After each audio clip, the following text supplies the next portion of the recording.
aman aman ben yandım aman. Şakıyıp dalında bülbüller öter. Aman aman aman.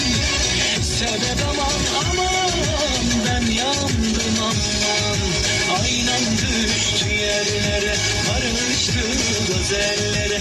Tabiatın kurusun düşkünüm güzel.